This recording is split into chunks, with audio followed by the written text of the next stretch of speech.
Properties of proportion and geometric mean. Additional properties of proportion. If A to B is equal to C to D, then AB, so A to C, so right here A to C, over B to D is also equal to each other. So if this equal to each other, then across here AC is equal to BD. So if A to B is equal to C to D, then A plus B over B equal to C plus D over D. So what you do is, if you add these two, okay, and then make it over B is equal to, if you add these two, over D, okay? So here, tell whether the statement is true. If P to 6 is R to 10, then P to R, the top numerator, P to R, top, equals to the bottom. 6 to 10, I reduced it. So that is true. If A to 3 is equal to C to 4, 3 and 4 stays the same. And then if you do A to 3 equals C to 4, suppose to say 4.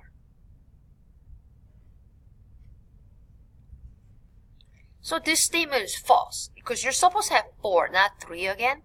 So basically you're going to do A plus 3, C plus 4. So can you cross that and say this is false because you're supposed to add 4 instead of 3. So they're equivalent to each other. So these are new properties of proportion. In the diagram, AB to BD is equal to AC to CE. Find the length of BD. So right here we have 16x on this left side of the triangle, and then 20, and then 10 on the right side of the triangle. So we can set up AB 16 to x equals 20 to 10. Cross multiply, so 20x equals 16 times 10 is 160. Divide each side by 20, x is 8. So x is 8. So this measurement is 8. So we're using proportion to find the missing measurement in the triangle. In the diagram, AB to BC is equal to AD to DE. So right here, 2 to 3, 5 to x. So that's the proportion you're going to set up, 2 to 3, 5 to x. And then what we're going to do is cross multiply. So 2 times x is 2x, 3 times 5 is 15. Divide each side by 2 is 7.5 or 7.5. So this x is 7.5 or 7.5.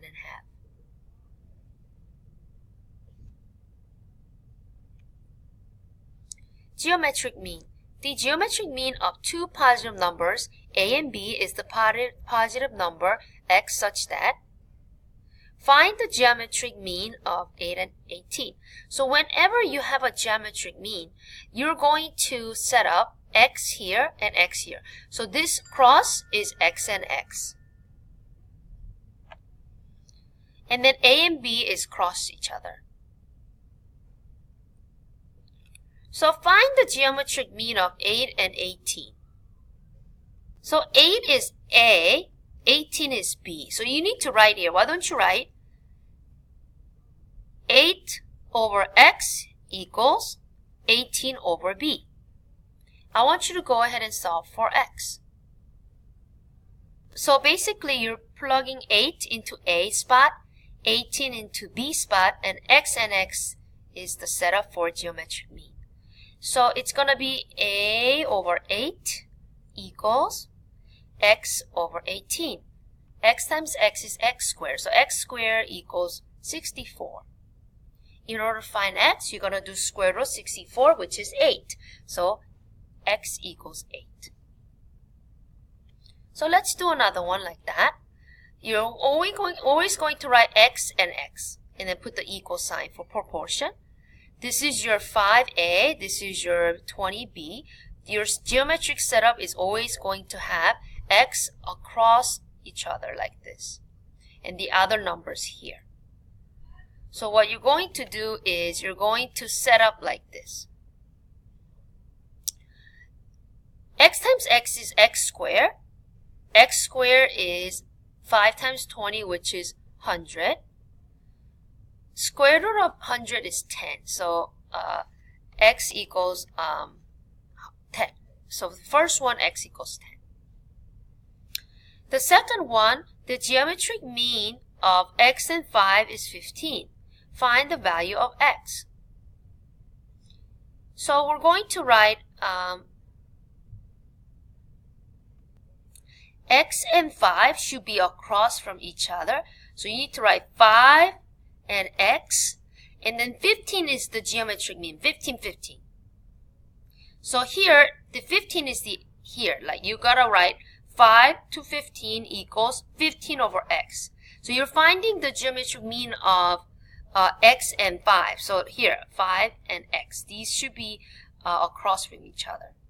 So 15 times 15 is the geometric mean, which is 225.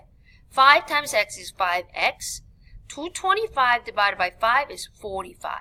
So x equals 45. So you need to have x and 5 across from each other, and geometric mean is 15. So 15, 15 across from each other, and you need to solve for x. Cross multiply and divide. So the first one and the second one, the problem is different. So let's do the next three. Find the geometric mean of two numbers. So 3 and 27. So 3 and 27 should be cross from each other. And then x and x should be here. So x squared equals 81 because 3 times 27 is 81.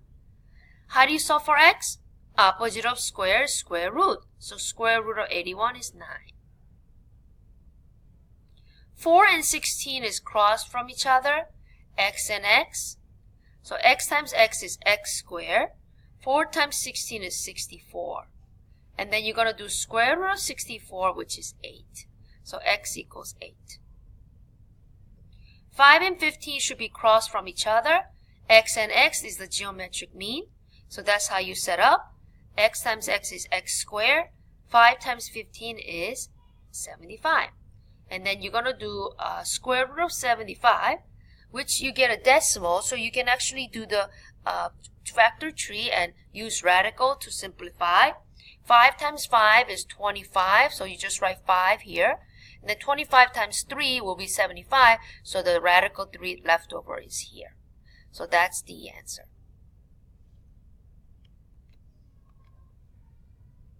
So here is answer 9, 8, 5, radical 3. A scale model of the Titanic was 107.5 inches long and 11.25 inches wide. The Titanic itself was 882.75 feet long. How wide was it? Okay, so we're going to set a proportion. We're going to write inches over feet. So here, a scale model was 107.5 inches. And then long, right, long, that's the length. Then we're going to put the real length, which is 882.75 long. So length to length. We're going to compare length to length. This is a scale model, inches. This is actual size. Equals, we want to know the real width. How wide was it? So the scale model was 11 point, it's missing a point here, 11.25 inches to, I don't know the actual width.